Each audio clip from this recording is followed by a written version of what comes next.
اس نے جو کچھ کہا تھا ٹھیک کہا تھا۔ اس نے میرے لیے بہت جھوٹ بولے تھے۔ مخبری اور سراغ رسانی کے لیے ایکٹنگ بھی کرنی پڑتی ہے اور جھوٹ بھی بولنے پڑتے ہیں۔ شبو کا خاوند شادی کے چھٹے 7ویں سال چیچک کا شکار ہو گیا۔ اس کی جان تو بچ گئی، دونوں آنکھیں ضائع ہو گئیں۔ اس وقت اس کے 2 بچے تھے۔ یہ شبو کا کمال تھا کہ اس نے بچوں کی روزی اپنے ذمے لے لی اور اسے جیسی کیسی محنت مزدوری ملی اس نے کر لی اور اپنی عزت کی بھی حفاظت کی۔ اب اس کے 4 بچے تھے اور عمر 30 سال سے زیادہ ہو گئی تھی۔ 4 سال سے اس نے مخبری کا کام سنبھالا تھا۔ اس کام میں اس نے مہارت حاصل کر لی۔ بدنامی قدرتی بات ہے۔ اس کی چرب زبانی اور ایکٹنگ نے اسے بدنام کر رکھا تھا، لیکن اس نے اپنے خاوند کو دھوکہ نہیں دیا تھا۔ یہ پہلا موقع تھا کہ اس نے ایک واردات میں مجرم کو مدد دی اور مجھے چکر دینے کی کوشش کی۔ اس نے صاف بتا دیا کہ ادھر سے یعنی مجرموں سے اسے زیادہ رقم ملی تھی۔ کام صرف یہ تھا کہ لڑکی کو اس کی کسی ایسی سہیلی کا پیغام دینا جس کے بلاوے کو وہ ٹال نہ سکے۔ شبو نے یہ کمال کر دکھایا کہ پہلے یہ معلوم کیا کہ دوسری بیوی کی سب سے زیادہ عزیز سہیلی کون سی ہے۔ پھر اس نے پیغام ایسا دیا کہ لڑکی شام کے بعد گھر سے نکل گئی۔ لڑکی کو اٹھا لے جانے والے 2 آدمی تھے، ایک آسی اور ایک اس کا ساتھی۔ شبو آسی کو جانتی تھی۔ یہ شبو کی ڈیوٹی میں شامل تھا کہ زیادہ سے زیادہ جرائم پیشہ اور مشتبہ کردار کے افراد سے اس کی واقفیت ہو۔ اس سلسلے میں اس کی ملاقات آسی سے ہوئی تھی۔ شبو کو معلوم تھا کہ آسی کون ہے اور اب کیا کرتا ہے۔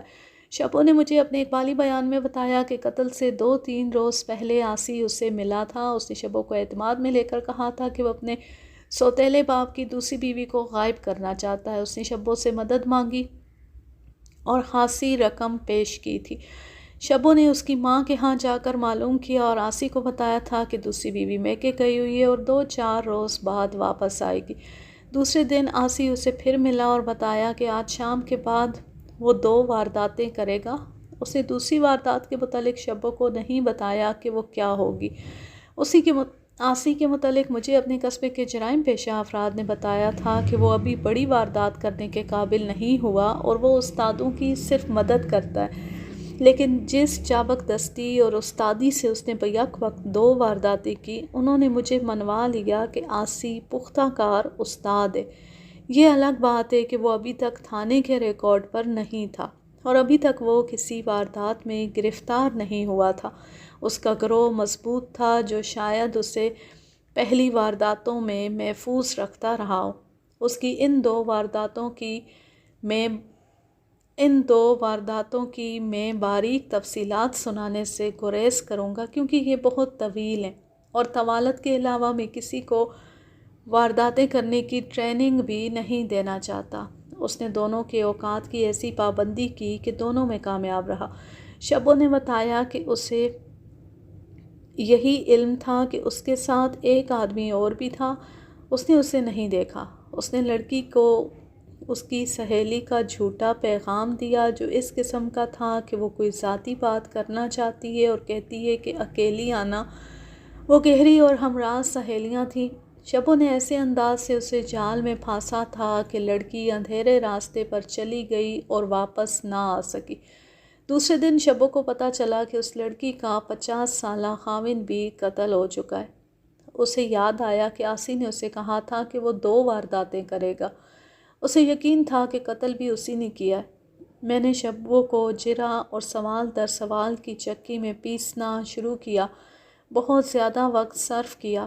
میرا خیال تھا کہ وہ قتل کی واردات میں ملوث ہونے سے بچنے کی کوشش کر رہی ہے، مگر جو کچھ وہ بتا چکی تھی اس سے زیادہ میں اس سے نہ اگلوا سکا۔ مقدمہ قائم کرنے کے لیے مجھے جن باتوں کی ضرورت تھی وہ معلوم کر لیں۔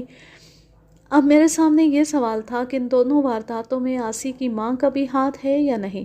یہ شک بھی تھا کہ آسی کے اس ماموں کا ہاتھ بھی ہو سکتا ہے جسے میں نے مشتبہ بٹھا رکھا تھا۔ مجھے آسی کو بھی ڈھونڈنا تھا۔ یاد نہیں کہ یہ قتل اور اغوا کے بعد کا 4تھا دن تھا یا زیادہ دن گزر گئے تھے۔ میرے پاس مصدقہ پوسٹ مارٹم رپورٹ آ گئی۔ ماہرین نے لکھ دیا تھا کہ موت حرکت قلب بند ہونے سے نہیں، سانس رکنے سے واقع ہوئی ہے اور قتل کھانے کے 1.5 یا 2 گھنٹے بعد ہوا ہے۔ میں نے آسی کی ماں کو اس مخصوص کمرے میں بٹھا لیا جہاں پتھر بھی بول پڑتے ہیں۔ میں نے اسے کہا کہ اب اسے دل کے بھید باہر لانے ہی پڑیں گے۔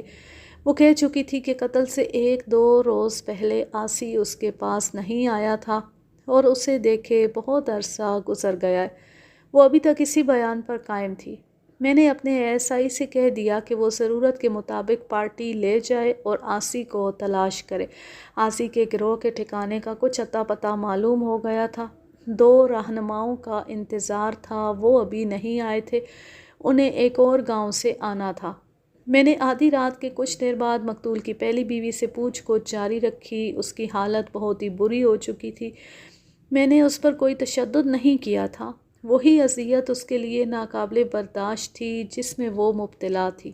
میں حیران تھا کہ وہ برداشت کر رہی تھی۔ اگر آسی اس کا بیٹا نہ ہوتا تو وہ فوراً اقبال جرم کر لیتی۔ آخر اس نے یہ کہنا شروع کر دیا، میرے بیٹے کو مت ڈھونڈو، مجھے سولی پر لٹکا دو۔ اس پر خشی کی کیفیت طاری ہو رہی تھی۔ اس حالت میں بھی وہ میرے مطلب کی بات منہ سے نہیں نکال رہی تھی۔ میری اپنی حالت بگڑ رہی تھی۔ تھکن نے جسم اور دماغ کو بیکار کر دیا تھا۔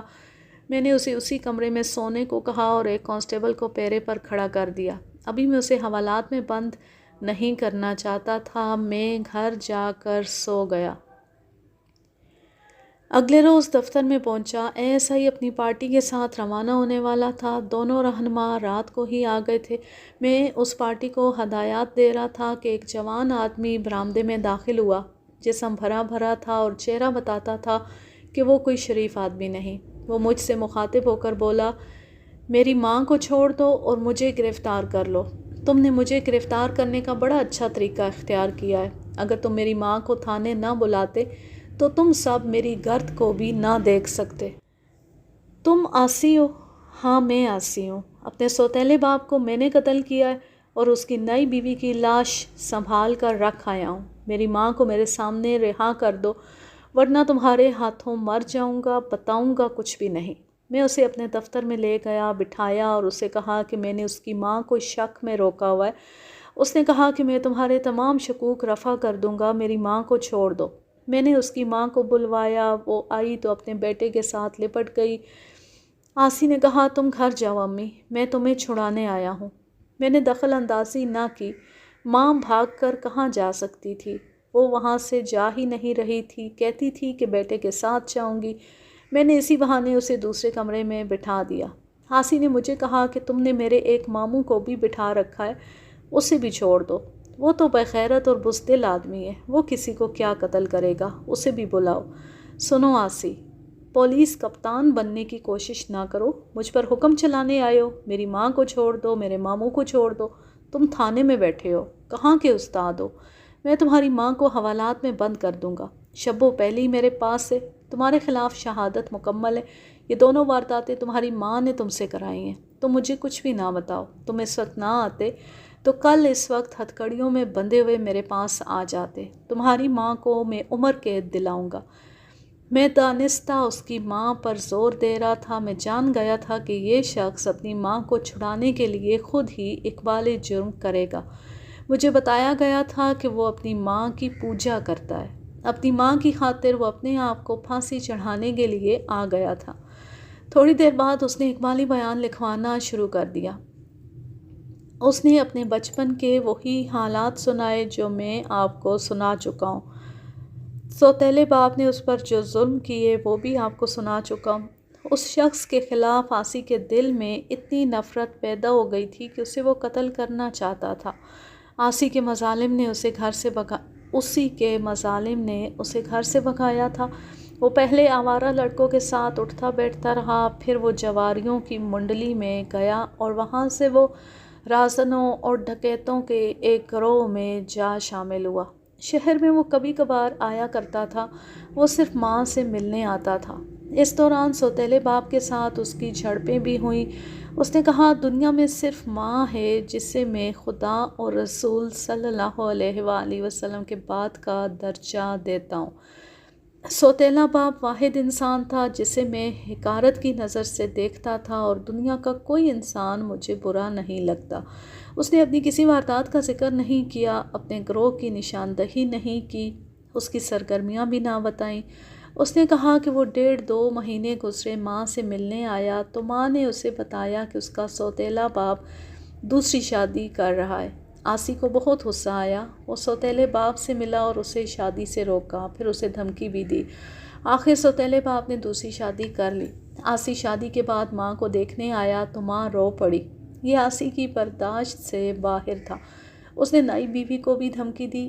ماں نے اسے کہا تھا کہ اس کے سوتیلے باپ نے اس کی مرضی سے شادی کی ہے اور ماں کو کوئی شکایت نہیں، لیکن آسی کے دل میں ماں کے آنسو بیٹھ گئے تھے۔ اس نے قتل کی اسکیم اسی وقت بنانی شروع کر دی تھی۔ اس نے کئی طریقے سوچے مگر کامیاب ہوتا کوئی بھی نظر نہیں آتا تھا۔ کسی کی معرفت اس کی ملاقات شبو سے ہو گئی۔ شبو بھی جرائم پیشہ لوگوں کی پراسرار دنیا سے تعلق رکھتی تھی۔ شبو کے متعلق اسے بتایا گیا کہ اپنے اندھے خاوند اور بچوں کے لیے پاپڑ بیل رہی ہے۔ آسی کو شبو اچھی لگی۔ قتل سے 2-3 روز پہلے آسی پھر شہر آیا، ماں کے پاس گیا۔ باتوں باتوں میں ماں نے اسے بتایا کہ فلاں رات وہ فلاں گھر شادی پر جا رہی ہے۔ دوسری بیوی کے متعلق اسے پتہ چلا کہ اپنے میکے گئی ہوئی ہے۔ آسی کو اتنی خوشی ہوئی جیسے وہ اسی رات کے انتظار میں تھا۔ وہ اپنے استاد کے پاس گیا اور اسے بتایا کہ یہ حالات ہیں اور وہ اپنے سوتیلے باپ کو قتل کرنا چاہتا ہے۔ استاد نے اس کی ساری کہانی سن کر ایک تو اسے قتل کا طریقہ بتایا اور یہ مشورہ بھی دیا کہ دوسری بیوی کو اگر غائب کر سکو تو لوگ اور پولیس یہ یقین کر لے گی کہ دوسری بیوی اپنے بوڑھے خاوند کو قتل کر کے یا کرا کے اپنے کسی آشنا کے ساتھ بھاگ گئی ہے۔ آسی کو یہ مشورہ بہت پسند آیا۔ وہ اگلے روز شہر میں آیا، شبو سے ملا، اس کے ساتھ یہ اسکیم بنائی کہ وہ نئی بیوی کو شام کے بعد گھر سے باہر لے آئے۔ اس نے شبو کو کچھ رقم نقد دی اور باقی رقم بعد میں دینے کا وعدہ کیا۔ شبو نے یہ کمال کر دکھایا۔ آسی نے اسے بتایا تھا کہ آج رات اس کی ماں شادی کی کسی رسم پر جا رہی ہے اور اس کا سوتیلا باپ صحن میں اکیلا سویا ہوا ہوگا۔